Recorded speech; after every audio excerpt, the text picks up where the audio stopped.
Hello students, welcome back to your English class. We have been doing grammar for 2 classes and today we are going to continue with the same topic but from another chapter. We have finished chapter 8 and 9 in our previous 2 classes and today with almost the same topic, that is the tenses and their uses part 3, but today we will be discussing about the future tense, okay? If you want to refer to your book, you will find that in page number 58 and beyond, okay? You will find that in page number 58 and the following pages. So the word future itself suggests that that is something yet to come, right? Future. We have discussed the different types of tenses under present tense, under past tense, and today it's the term for future tense. So future means something that is yet to come. We all know that, right?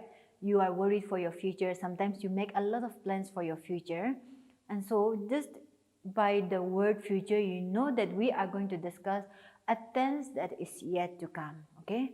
And so under future tense, the first point that will come under the future tense is simple future tense, okay? Simple future tense. And in simple future tense, we cannot say I go to school, right? Because that is the sentence that we have been using, and I've told you that I'm going to use that for the whole of these 3 chapters. I go to school is present tense, I went to school is past tense. So what will be the future? It will be I will go to school, right? The formula for future tense will be will or shall plus first form of the verb, right? First form of the verb. So you have to write I will go to school or I shall go to school. The word will and shall is the same meaning, but sometimes their strength. Let me see. If you are using the first person, that is I or we, you can use the word shall, okay? But will be used for the second person, and you will also use it for the third person. Or when you are making a kind of promise, something that is really strong, you can use the word shall, okay? Shall has a little more strength than will, you can assume that. And so if it is very certain and you are surely doing that, then only you go for shall, or else will be enough for your sentence. I will go to school. That is the simple future tense of the sentence I go to school, okay? I will go to school. So we have used the word will here, and first form of the verb is go because the second form will be went, third form will be gone, isn't it? So this is how you write your sentence in the simple future tense. And the areas where you can use the simple future tenses, you can have a look at your book, that is in page number 59, okay? The simple future is used for the following: to say what we think will happen, okay? Because there are times that we make plans, but we do not know whether it will succeed or not, right? And so, to say what we think will happen or to invite predictions. We are making prediction by using the simple future tense.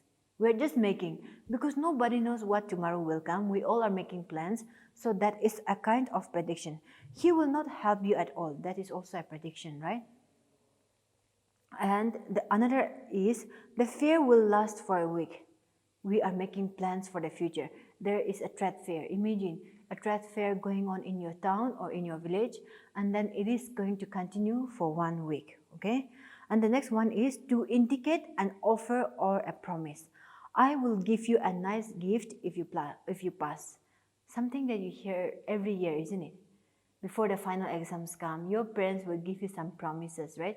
If you get that much mark, or if you get that rank, I will give you something.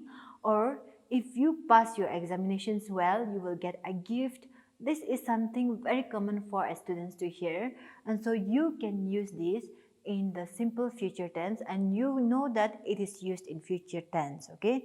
I shall buy the same shirt piece for you.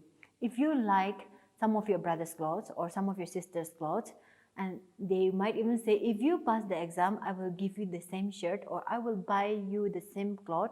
That is what we use a simple future for, okay? To express hopes and expectations. There are so many usages, right? If you are expecting, I will be able to get first, okay? Or I will get first in the examination. That is a hope that you have in yourself. And for those kinds of statements, you can use the simple future tense, okay? Now let's get to the second point, that is future continuous tense.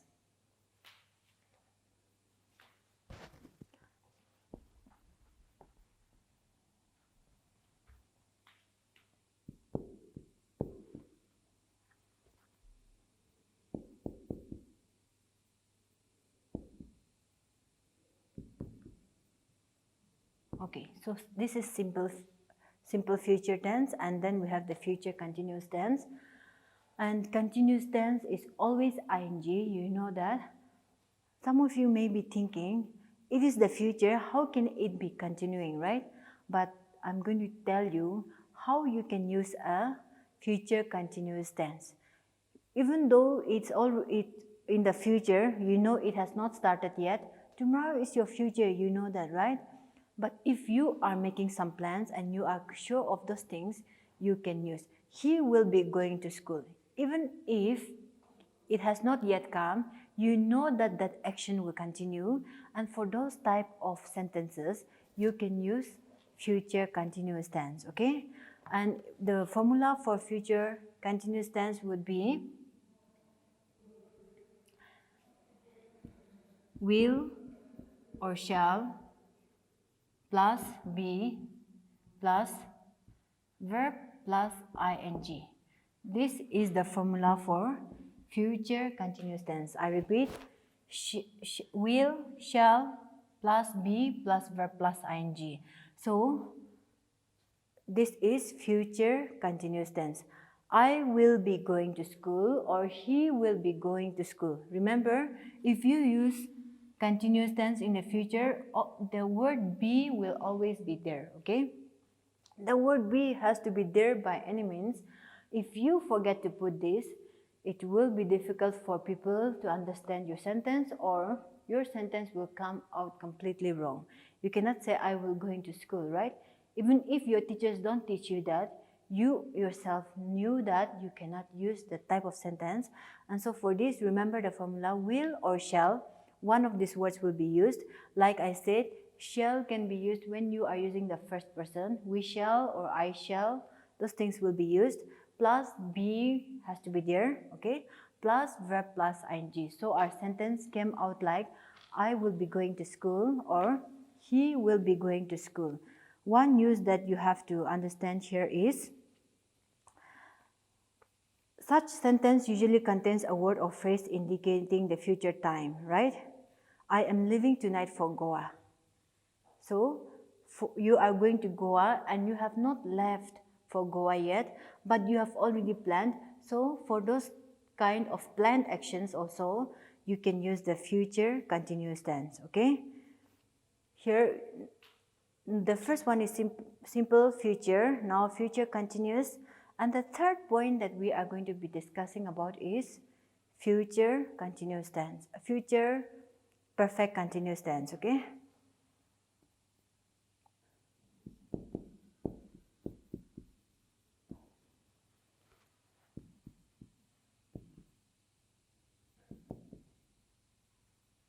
Future perfect continuous tense. Which word signifies future tense? Will or shall, right? Now, will or shall. Which word signifies perfect tense? Plus have, right? Have will always be there. Now you cannot use has or had, okay? You have to use only have in future perfect continuous tense. So you have to use have plus, what comes next? Yes, been, okay? Plus verb plus ing. So according to the example that we are using, we have to use like that. He will have been going to school, okay? When you are describing about a particular event that will be happening, if I say 8 a.m., 8 a.m. is usually the time that you move out for school, right? 8 or 8:30. So by 8:30 tomorrow morning, he will have been going to school. If you are describing about a future event that you know is going to be taking place at a certain point of time, for those kinds of sentences, you can use the future perfect continuous tense. And I'm reminding once again, repeatedly, that you have to memorize the formula. Unless the formulas are memorized, it's going to be difficult for each and every one of us, okay? So this is what you have to know. Will or shall plus have plus been. You have to remember that been will always be there in the perfect continuous, whether it's past, it's present, or future, in any kinds of perfect continuous tense, okay?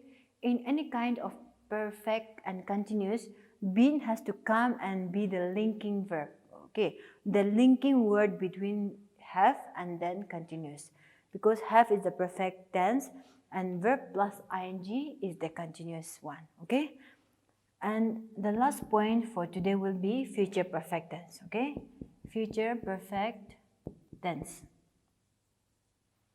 Since you know future perfect continuous tense, it is not going to be difficult for you to understand future perfect tense, right?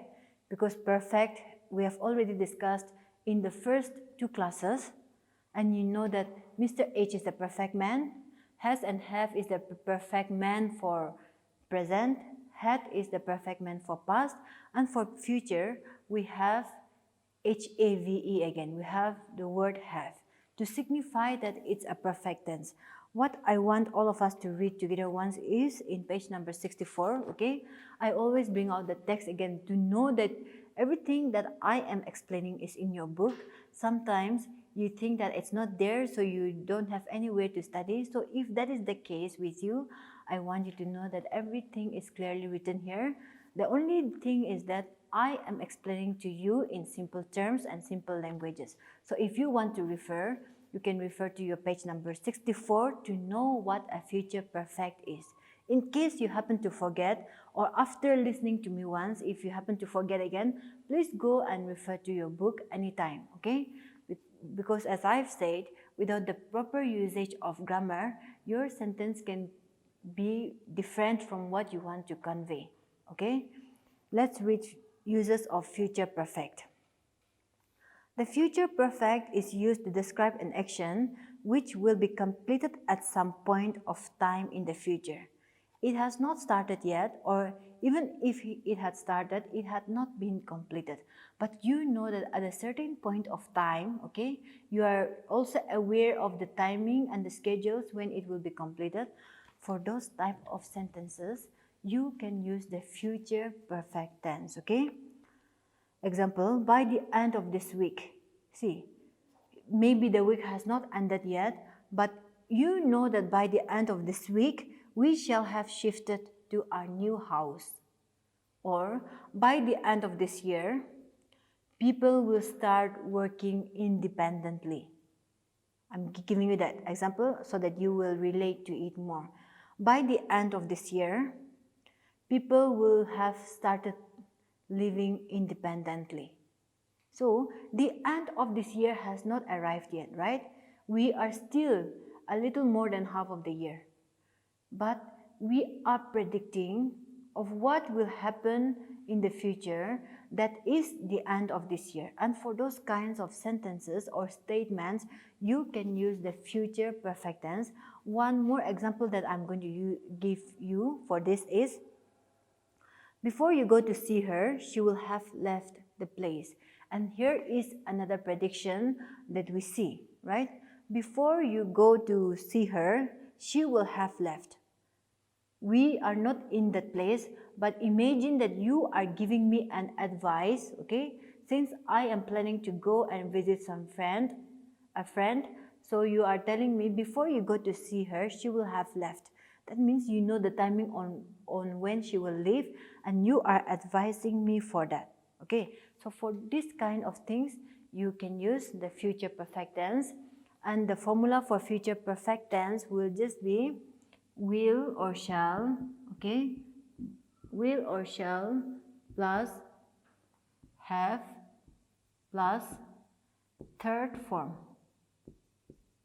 Okay, so this is the formula for future perfect tense. Okay, she will have left. Left is the third form of the word leave, right? I will leave for school is the future tense. Okay, simple future. I will be leaving is future continuous tense. I will have been leaving is the future perfect continuous, and then the next one is future perfect, will have left. Okay, so with this we are closing this chapter, but I'm just going to give you a simple recap of what we did in our previous two classes too, because everything is interconnected there. In the first class we discussed about the present, right? The second is the past. The third is the future, that is today. We have three chapters, chapter 8 and 9 and 10 for these tenses alone.